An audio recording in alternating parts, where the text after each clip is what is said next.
বাজার করতে হবে না, বাজার করে নিয়ে আয়। ম্যাডাম বাজার টাজার সব আছে আমার কাছে, সবজি টবজি সব একবারে যা আছে সব ফ্রিজে লোড। ও আচ্ছা ঠিক আছে, ফল ফুল আছে? ফল ফুল সব কিছু আছে, কোনো সমস্যা নাই। আচ্ছা ঠিক আছে, শোন, তোর তো কাজ মনে হয় মোটামুটি শেষ, তাই না? হ্যাঁ। এক কাজ কর, তোর আজকে ছুটি, তুই বাড়ি চলে যা। ম্যাডাম আমি চলে যাব, কিন্তু আপনাকে বাসায় একা রেখে আমি চলে যাব, আপনার একা একা বিষয়টা কেমন খারাপ দেখে না? সাহেব আমাকে গালি দিবে না? আরে না না, আমাকে নিয়ে তো চিন্তা করতে হবে না, আমি বাসায় একা থাকতে পারবো।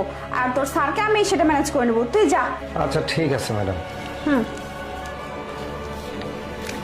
যাক, আমার হাজব্যান্ড অফিসে চলে গেছে, কাজের লোকটাকে বাড়িতে পাঠিয়ে দিয়েছি, বাসাটা এখন পুরোই ফাঁকা, আমার কোনো সমস্যা হবে না। আসো বেবি, বাহিরে কেন দাঁড়িয়ে আছে, ভেতরে ঢোকো। আজকে তো শুধু তোমার আর আমার দিন, বাসায় কেউ নেই, বুঝতে পারছো বেবি? আজকে তো শুধু তোমার আমার দিন, আমার বাসাটা পুরোই ফাঁকা। আমার হাজবেন্ড ও তাকে বাসায় আসবে না, ওর অফিসের শিপমেন্ট আছে, আর কাজের লোকটাকে না বাহিরে পাঠিয়ে দিচ্ছি, মানে বাড়িতে একদম ছুটি দিয়ে দিচ্ছি। আজকে শুধু তুমি আর আমরা আজকে অনেক মজা করবো, ঠিক আছে বেবি? হ্যাঁ বেবি, তুমি ঠিকই বলছো। তাহলে চলো। দাঁড়াও, কে এই ছেলেটা? আমাদের বাসায় কি করতেছে? না তো তুমি অফিসে যাওনি?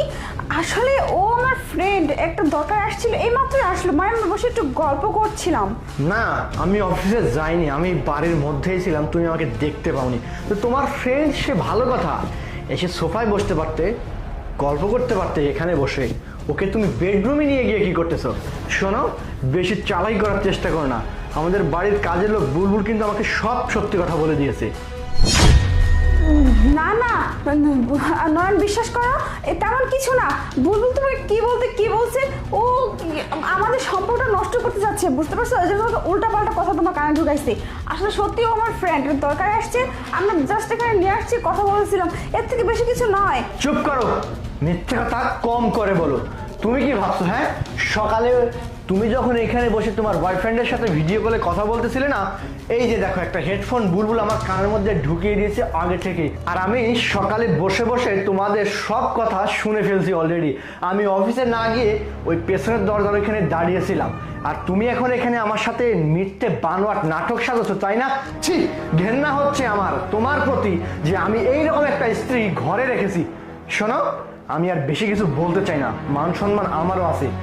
আমি ঘর থেকে বেরিয়ে যাচ্ছি, ঘরে ফিরে যেন তোমার মুখটা আর কখনো না দেখতে হয়। না শোনো আমার কথা, আরে না।